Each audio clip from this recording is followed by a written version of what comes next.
Now, let's return now to today's top story, Peter Dutton's demand for a Palestinian visa ban. This has triggered a barrage of backlash from Labor and the Greens. Here was some of that criticism today.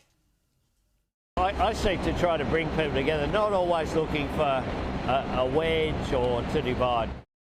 I'm disappointed in Peter Dutton. All reasonable people know that not all people in Gaza are members of Hamas.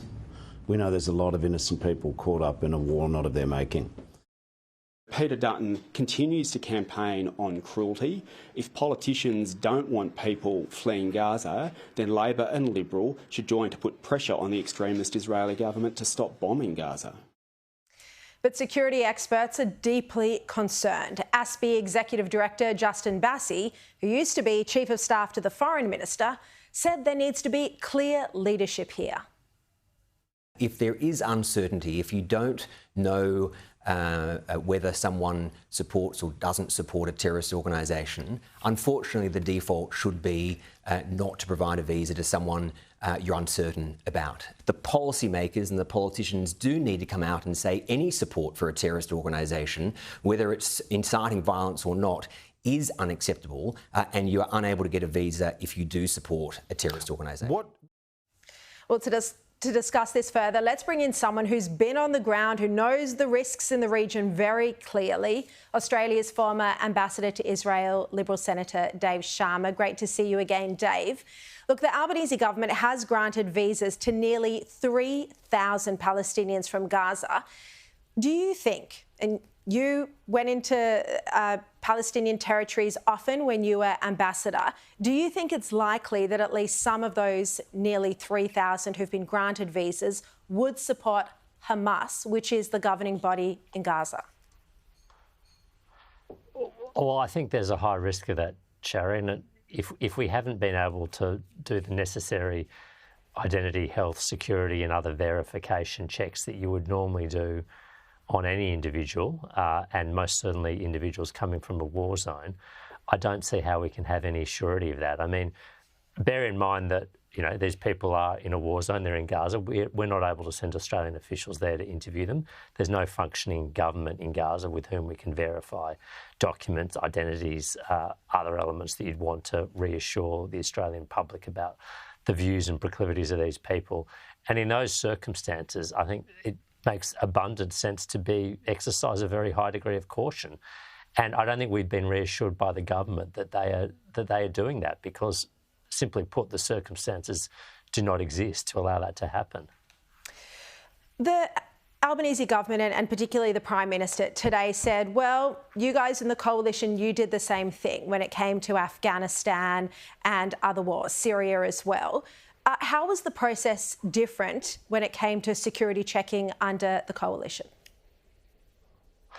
Well, look, I mean, you raise a very good point. I mean, for instance, when Tony Abbott promised to resettle 12,000, I think it might have been 20,000 people who are fleeing Islamic State in Syria and Iraq, the government was criticised, the coalition government was criticised for how long it was taking, and we spent a lot of time explaining that this process took time because usually these people had gone to third countries.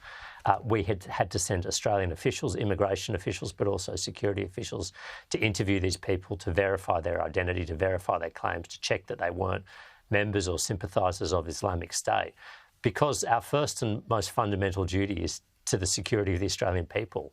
And much as we might want to behave in a compassionate way, and I'm all for that, we need to make sure that we're putting the security of Australian citizens and the security of our own country first before any other impulse. And I think how we've handled these situations in the past, including in Afghanistan, is at times we've gotten a lot of criticism from civil society, you know, human rights groups, the Labor Party too, for the process taking too long. But it was necessary to take that time to make sure we could do these checks. Now, there's no evidence that the Labor government is taking the time to do these checks on this caseload from Gaza, and simply put, the circumstances do not allow it. I mean, we're not able to send people there.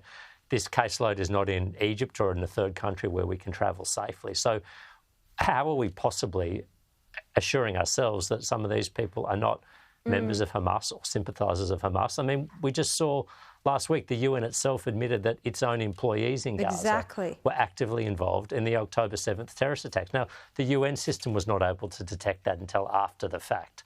And they're on the ground. There's hundreds of UN employees in Gaza.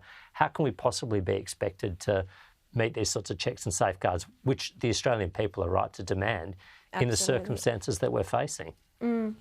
Dave, apart from Hamas sympathies, are you also concerned that some of these Palestinian visa holders may have just anti-Western attitudes, may not share our inclusive Australian values? I mean, what are the attitudes to other sexualities in Gaza, for example, or what about women's rights?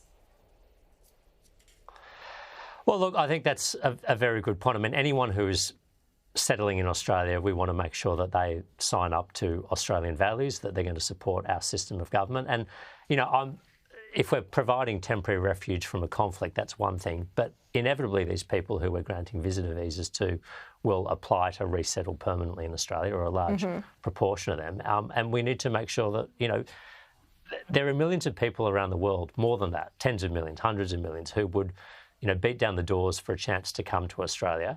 We're in the fortunate position that, we get to choose who comes to Australia. That is part of our sovereign right.